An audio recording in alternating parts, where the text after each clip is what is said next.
Few names unleash such a flood of associations.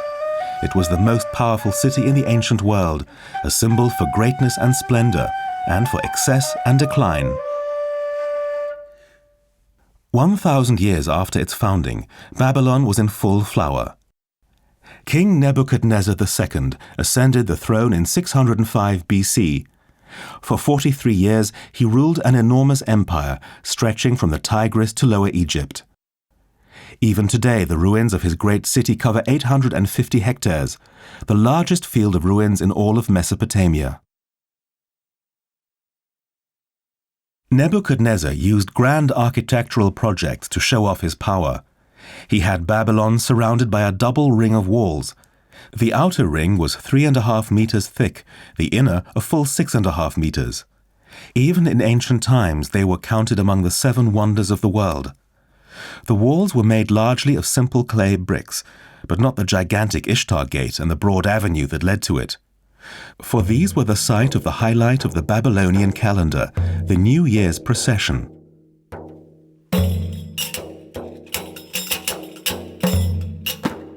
For 11 days, the images of the gods dwelled in the New Year's house outside the city gates. Now the priests carry them on richly decorated thrones in a festive procession back to the temple. The street is lined with rejoicing crowds. Music washes over the gleaming blue walls. The size of the walls alone is enough to overwhelm most of the populace, who live in lowly mud huts.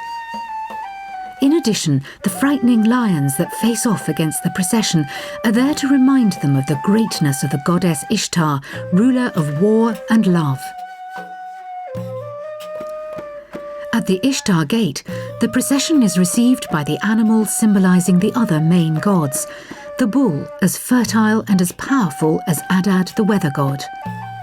And there's the terrible dragon Mushushu, with the head of a snake, the paws of a lion, the claws of an eagle, and the lethal sting of a scorpion, the symbols of speed and strength, wisdom and power over life and death. This is Marduk, the greatest of all the Babylonian gods.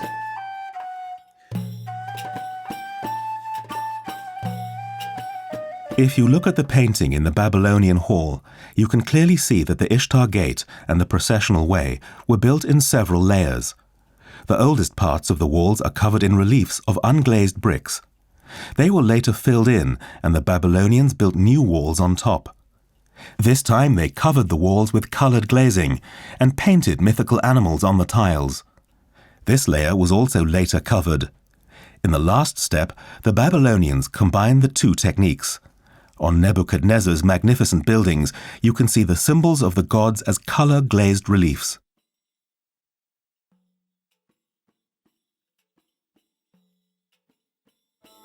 The procession has moved through the massive Ishtar Gate. The path through the 4 arches is 48 meters long.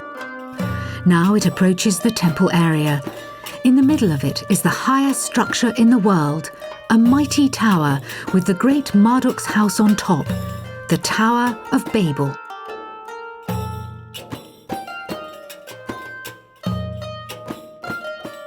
When the archaeologists arrived in Babylon in 1899, there was at first no sign of the famous tower. Only ditches marked the site where the walls once stood. The scientists had to wait for 2 particularly dry summers before they could study the foundations of the outer walls. Like most European artists, Peter Bruegel had the wrong information when he painted his famous Tower of Babel in 1563. The tower was not round but square. It was, however, as massive as legend said. The foundation was 91 meters by 91 meters, and the tower is also believed to have been 91 meters tall. The outer walls were made of fired brick, while the massive core was of unfired clay. The Babylonians would have worked for decades to build it. In the Bible, the Tower of Babel is the symbol for human hubris.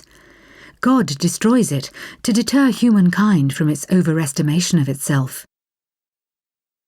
Go to, let us go down, and there confound their language, that they may not understand one another's speech.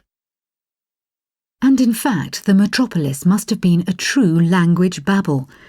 Envoys and traders from all over the world met here, and then there were the countless prisoners from the empire's various subject peoples.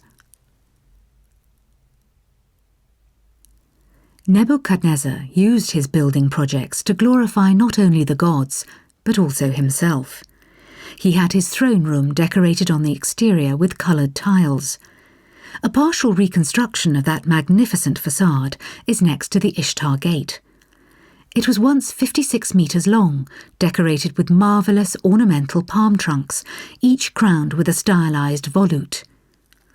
And once again, Ishtar's lions put the literal fear of God into visitors, a frightening demonstration of the king's power.